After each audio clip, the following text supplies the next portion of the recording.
Creating a business plan is one of the most important things you can do when you start a new business. This video will give you an idea of how you might put this type of plan together. The complexity of your business plan will depend on the nature of your business, but you want to make sure it's easy to understand, jargon-free, and easy to update. The first thing to do is to give the basic details of your business.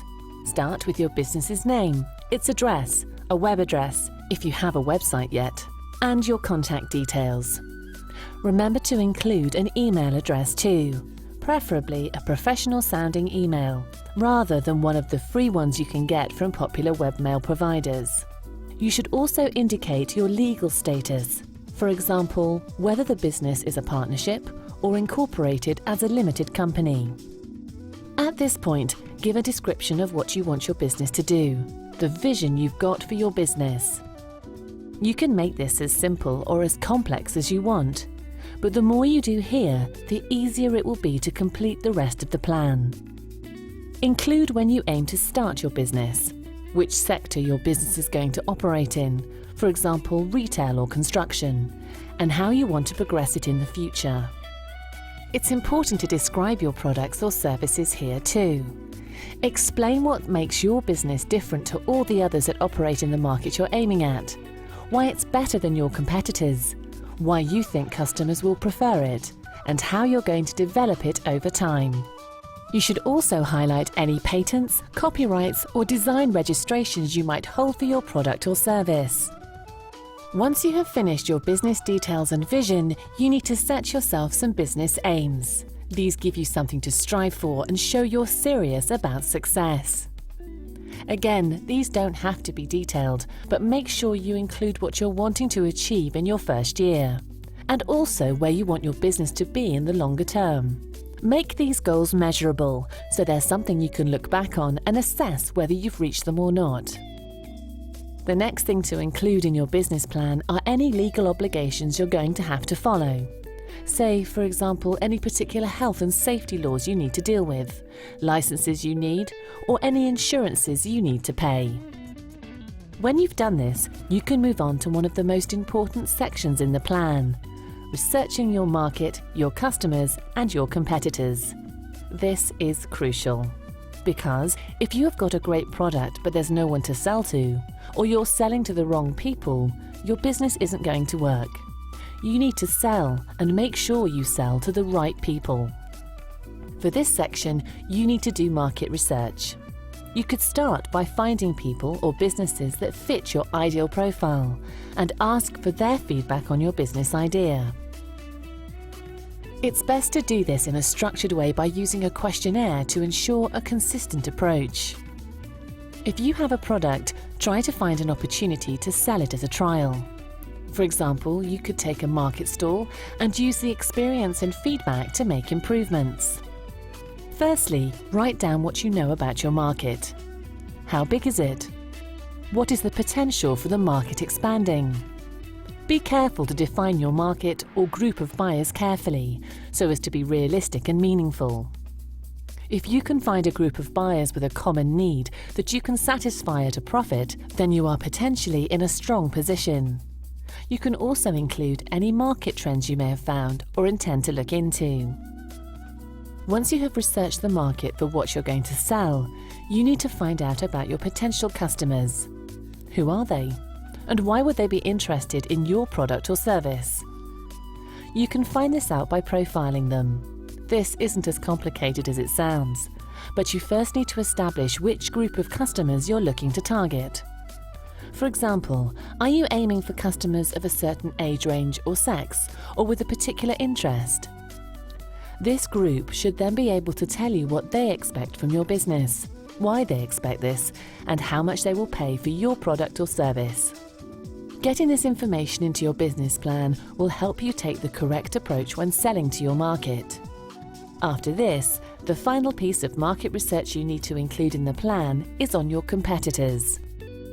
Be sure to include who your competitors are, what their strengths are, and whether they have any weaknesses. Use this information as evidence to define specifically how you're going to improve on what the competitors are offering. You really need to be honest with yourself about whether this represents a true point of difference that will be valued by customers. This will be your unique selling point and could be something as simple as great customer service. Some of your market research findings will help you write the sales and marketing section of your business plan too. This is a key aspect of your business model, which shows how you will use your product or service to generate an income for your business, and the sales channels you'll use to deliver it to your customers. This is known as your route to market. For example, are you going to sell over the internet, over the phone, face-to-face, or use a combination of these? Your business model and route to market need to be based on what your target customers have told you they want. How would they prefer to buy whatever it is you're offering? You also need to outline your pricing structure. What's the cost to you to provide each product or service? And according to your research, how much more than this are your customers prepared to pay for it? Remember to include information about your marketing plans too. You'll need to promote your product or service to let people know it's available to buy. So how do you intend to do that? Don't worry about going into too much detail here. Save that for your separate marketing plan. You can find information about writing one of these elsewhere on this site. When you have covered sales and marketing, you can move on to cover the financial aspects of your business. This section should include your estimated setup and running costs, sales forecasts, profit and loss forecast, and cash flow projections. This may sound complicated, but it doesn't have to be. When working out your costs, think about how much you'll need to spend on things like equipment, premises, materials or stock, transport, and insurances.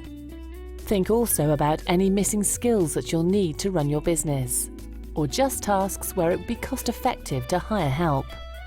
This could involve outsourcing, or if it's right for your business, even taking on your own staff.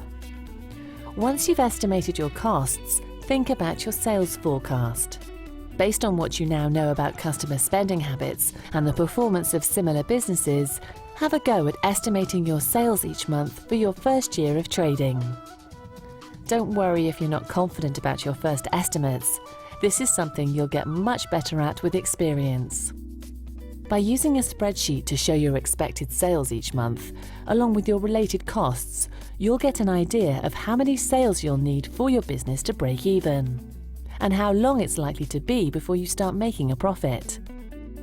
Remember to list the assumptions that your sales forecast is based on, as any potential investors will want to see these. You should also outline any potential risks, like selling less than expected or your costs going up, and any steps you'll take to minimize these risks.